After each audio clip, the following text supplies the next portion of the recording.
Hello again.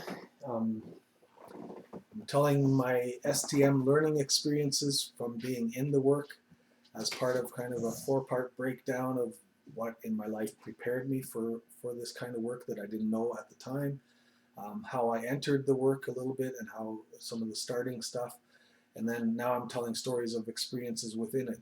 And the next two I'm going to tell are really the most significant learning points for me.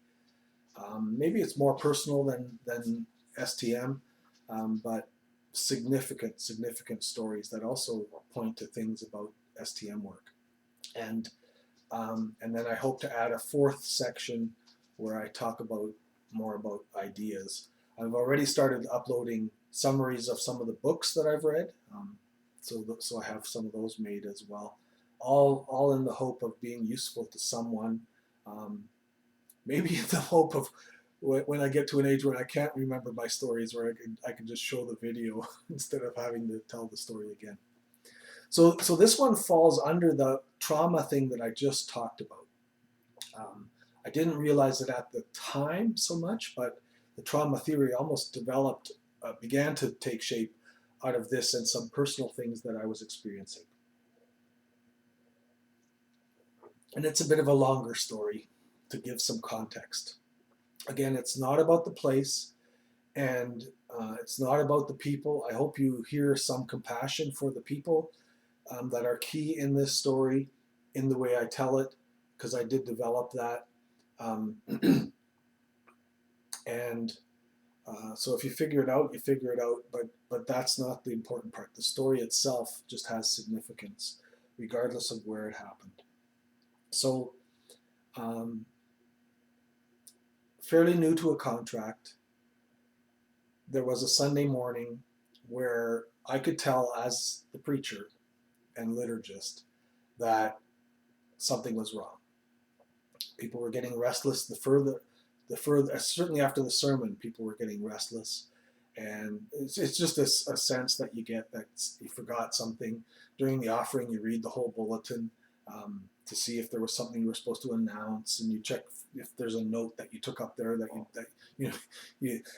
you know something's wrong, and but I couldn't think of what I might have forgotten, so finished the service, and right away noticed that several people went straight to an elder, and the way I say it is each elder had a dance partner, meaning somebody was agitatively jumping up and down in front of them.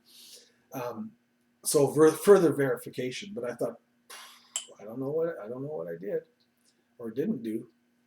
And so I had a few people to talk to. I thought, okay, I'm going to find out this afternoon. Somebody will phone me or come and tell me what went wrong. And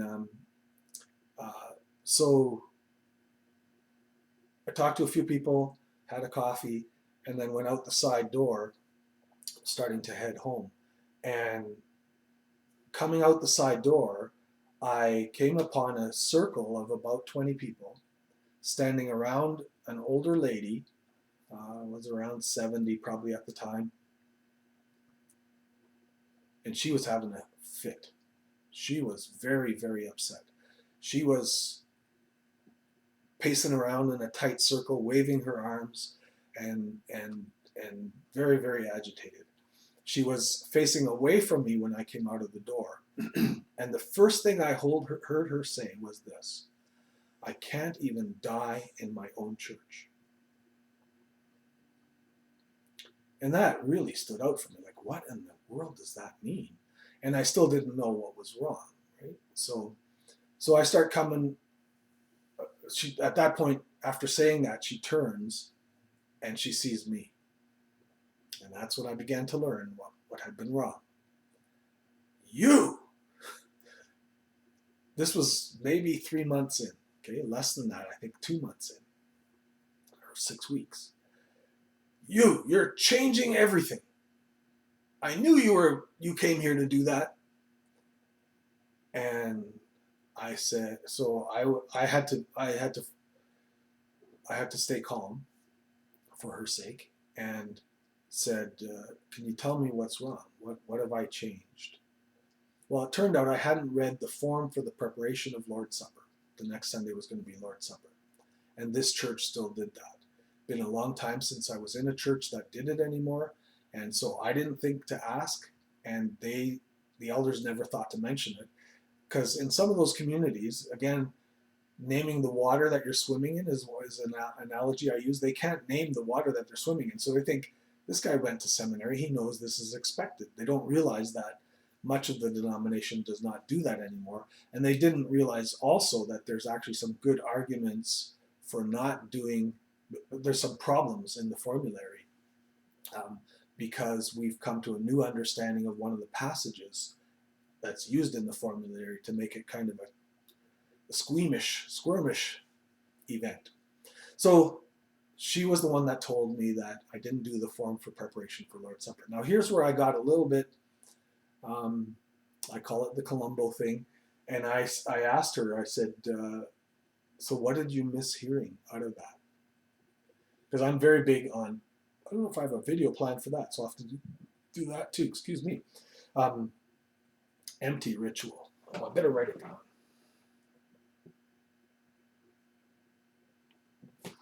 So I'm always getting at that, right? What I wanted to know if she actually had content from that she missed. She didn't understand what I was asking, but she was calming down.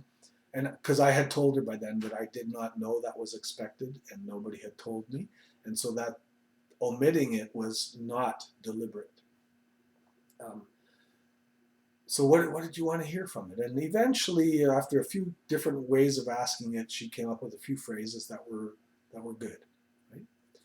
I can't even die in my own church was the first thing she said. It took me another year and a half in that location to start to understand, from interaction with her and her husband and her family and the whole situation, what that meant, what she might have meant by that.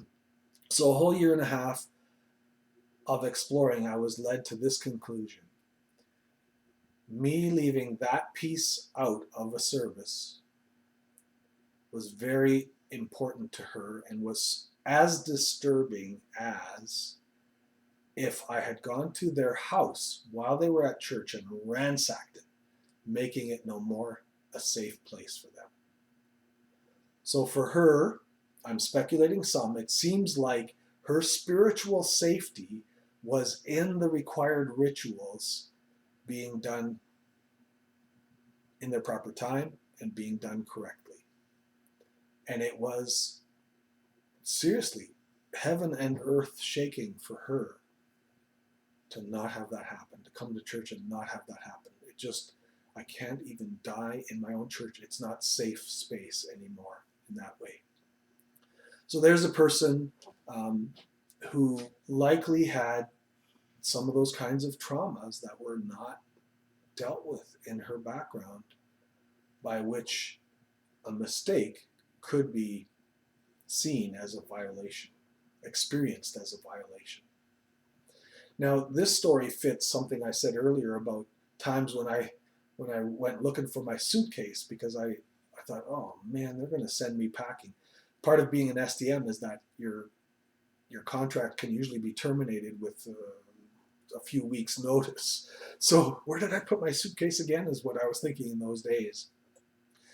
And yet this turned into a really great learning conversation between myself and the elders when I laid out for them, not from my own point of view, but from different professors and different writings, this understanding of the passage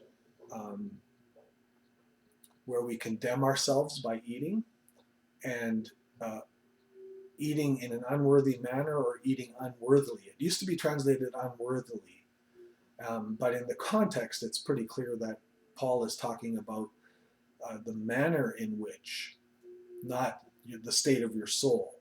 So we did a whole study on council, because I couldn't, with personal integrity, I couldn't do it the next time it came around. So we have to resolve that.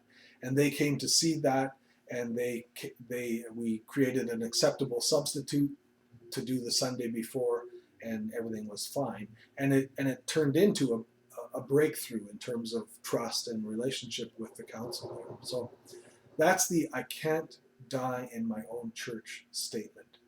And what I'm realizing is that as I do other contracts, that we'll all hear various versions of that, where the place is not safe for them anymore. I had one, and so it's interesting to think about what are you actually after, right? Why does a slight change make you so uncomfortable?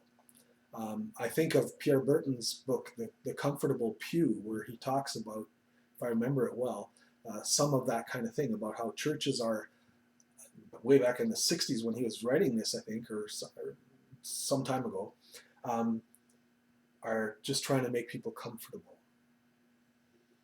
When really, in some ways, you could argue the gospel is to be the most uncomfortable thing we encounter, and we're to encounter it every time we're in church. The gospel of grace, not the message of condemnation. So you'll encounter it in various different ways. I've encountered it. Well, one of the I'll finish this one with a story I find funny. As the outcome of a series of sermons I did on the kingdom of God, and then a series on the Lord's Prayer earlier in my ministry, I have I think this is a great mix, Andrew Kuyvenhoven and Eugene Peterson, the message, and some commentaries on the Lord's Prayer, or what I like to call the Disciples' Prayer. I've written a contemporary edition of the Lord's Prayer. And that was another thing where in the particular contract, I was told I could go ahead and do creative things in the worship service. So then I used this contemporary version of the Lord's Prayer. And this church was used to the King James version of it, I'll call it. So these and thous and all that kind of thing. And a retired police officer who I knew had a sense of humor came to me after the service and said, Pastor Pete, I didn't like that you did that. And I right away, when anybody does that, I thank them right away for coming to me directly. I always appreciate that. And but then I also ask why, right? Why did it make you uncomfortable? And he said, I like to pray this prayer in as close to the language as Jesus used as possible. Knowing he had a sense of humor, I said back, so you're learning Aramaic? He didn't get it. Good joke, lost. I can only enjoy it by retelling it.